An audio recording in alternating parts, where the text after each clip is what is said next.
Nessa semana saiu um texto da revista Ópera, do Pedro Marin, que eu acho que ajuda a colocar luz em algo que vai além desse tipo de avaliação, apenas para os elementos concretos de força política que estão em disputa e que a gente já vem aqui observando. Então eu achei que esse texto foi muito bom, ele vai estar aqui no comentário fixado, tá, gente?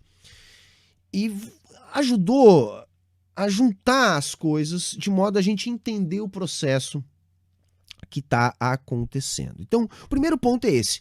Existem elementos para um golpe. E aí, reforçando algo que eu já vinha dizendo, isso também está no texto da revista Ópera, golpe não é uma questão de vontade política. É uma questão de força política. E essa força, gente, é força no sentido literal da coisa. É no sentido de que, olha, o golpe ele ocorre sob ameaça de violência. Né? O golpe ele é uma violência política. É quando algum grupo se coloca ativamente no sentido de demonstrar capacidade de violência para assumir o poder. Né? Então ele tem que ter força para isso. Né? Então, quais os elementos capazes de ter essa força? Né? Quais os elementos capazes de ter essa força material? Por isso que necessariamente as forças de segurança, que no Brasil são forças militares, precisam estar ativamente envolvidas em um processo golpista. E dentro dessa perspectiva, nós podemos dizer, olha, isso está dado. Nós temos um governo com milhares de militares, é um governo que colaborou para que a imagem dos militares fosse associada aos fracassos desse governo. A gente pode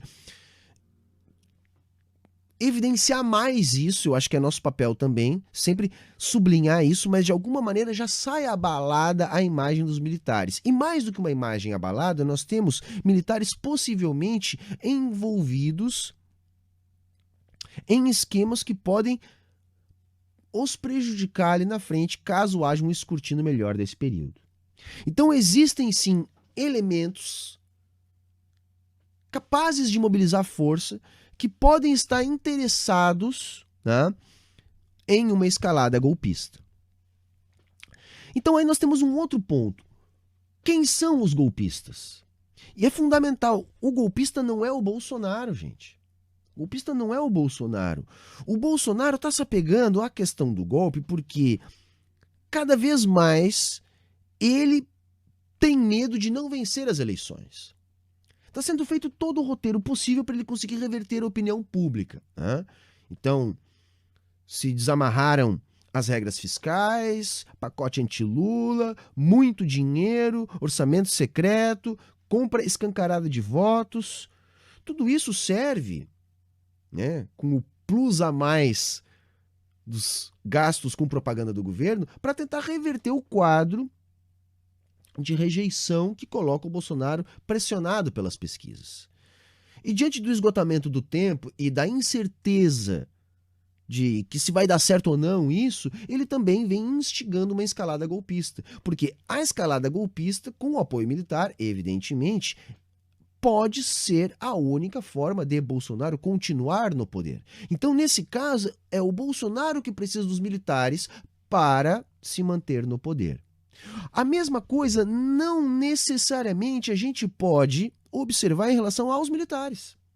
Porque, como eu já falei aqui muitas vezes, os militares voltam para a cena política não com o Bolsonaro, mas ainda antes. Ainda antes.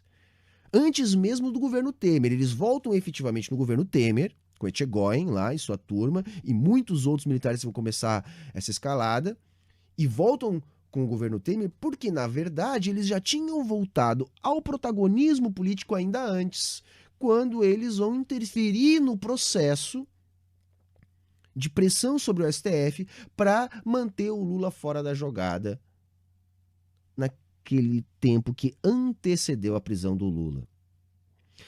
Lá que os militares voltaram. E por que eles voltaram? Por que eles voltaram? Porque já havia sido constituído um ambiente onde os setores de poder, e aí não o poder das armas especificamente, porque esse é o poder que entra neste momento de mobilização ainda antes do Temer, mas o poder do dinheiro. O poder do dinheiro já tinha entendido quem sairia vencedor daquele processo golpista que derrubou a Dilma em 2016.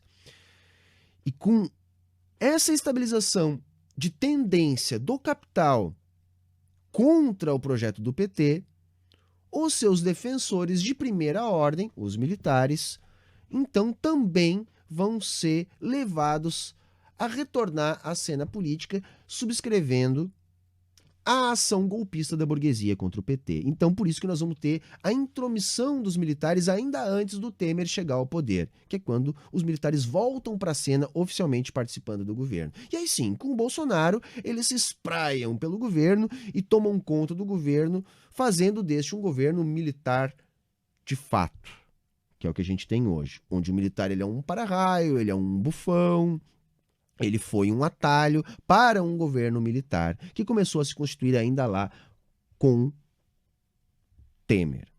Ainda antes, quando a burguesia entendeu que o PT não tinha mais força política para evitar um golpe. Então, quem são os golpistas? Quem tem poder? Quem tem o poder? Quem tem a grana? Quem tem a grana e quem tem as armas. Por quê? Porque quem tem a grana domina ideologicamente quem tem as armas. Esse é o grande ponto. A burguesia domina os aparatos de dominação ideológica. E o recorte de classe onde está inserido a casta militar faz com que eles sejam mais suscetíveis a esse tipo de dominação. A própria estrutura, a própria história das nossas Forças Armadas facilitam esse processo. Por isso que eu disse, quando a burguesia entendeu que o PT não tinha como resistir ao processo golpista e que forças golpistas já estavam se movendo em ofensiva contra o projeto do PT, isso ficou bastante evidente para a burguesia, isso também ficou evidente para os militares.